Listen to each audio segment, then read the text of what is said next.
Testing. Okay, that one's on and that one's on. Okay, so audio should be working. Let's, I like the fact that questions are rolling in. And we're going to talk more about butterfly behind the back. So we had a great question from Jason about tips on keeping the plane straight, which you can see is not always easy, with butterfly behind the back, which brings up a few butterfly behind the back things. First one, don't worry, this is not easy. Butterfly behind the back will take some messing around, probably. Maybe it will be easy for you. You know, like everything, it's always good, I think, to break stuff down a bit. So step one is learning just to have one poi nice and smooth behind your back.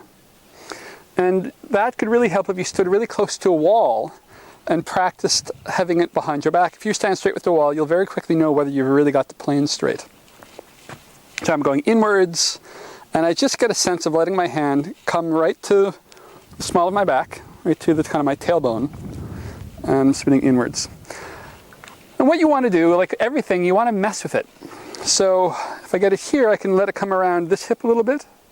I can go back to straight, bend it around to the far hip, back to straight, and I'm really relaxing.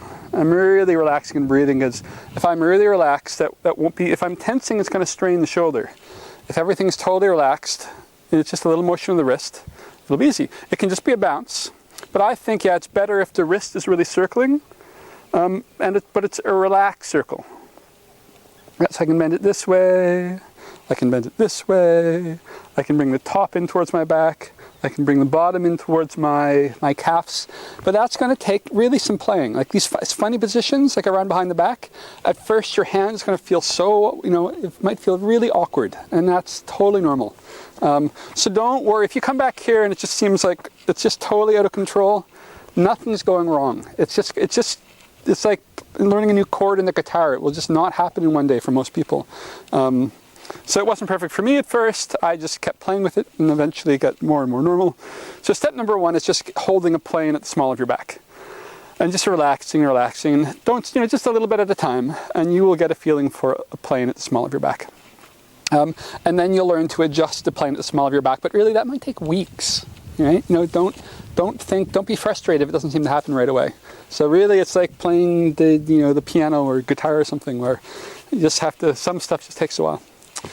So when the right can go behind and hold the plane, and the left can go behind and hold the plane, then you can start doing stuff like this. The left goes behind, and the right, you might try to flip behind and come down on top of the left.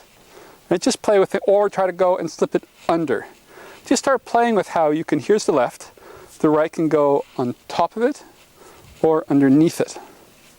On top of it, or underneath it.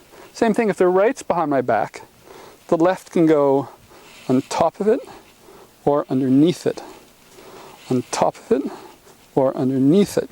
And that'll take, and in a way this is getting kind of advanced, right? Like this is something I wouldn't normally go so much detail in a beginner course. Because in a beginner course, often just getting to where you can go kaploop is enough. But if you want to do it well, and for those who already can go behind your back, the secret to doing it really well is learning to hold one here, and the other one having control to go above or below. Above or below. And if the right's behind, left goes above or below. That's where you'll start having a lot of confidence and control over being able to do it. And then you can have the right on top, or the left on top. And someday, you'll be able to thread the needle behind your back. But that's actually quite advanced. That's not a beginner thing at all. But in the long run, it's something to imagine, because when you have the control of your planes to thread the needle, you're really beginning to understand how the poi and feeling how the poi pass each other and how to adjust your planes. So plant that in your head, for most of you, just plant that in your head as a seed of the kind of thing you can, if you keep playing poi, you'll work towards. And for those who already feel comfortable passing the poi behind your back, I'm sure there's a few of you who have played poi long enough, you can start to just think about what it would mean to switch which poi's on top. Which, for me, boy, to do that consistently, woo, it took practice. That was not easy. I remember those days. I could do a few and then they'd always tangle. So it really took a while. But yeah, so I mean, it's step by step. Learning to control the poi in awkward places, especially behind your back, will take time, and you'll just get there. And it's all about one arm at a time, learning to adjust your planes, making sure you're really relaxed so you're not straining your shoulder, because it's kind of a bit of a reach to get around there. And then slowly, as you get those planes and everything loosens up and you're gently circling your wrist and everything's comfortable, you'll start having a lot of control to pass the poi around. And that's when all these moves start looking really nicely, when the planes are straight. Because then you've really got geometry in the spinning. So you'll get there. Good question.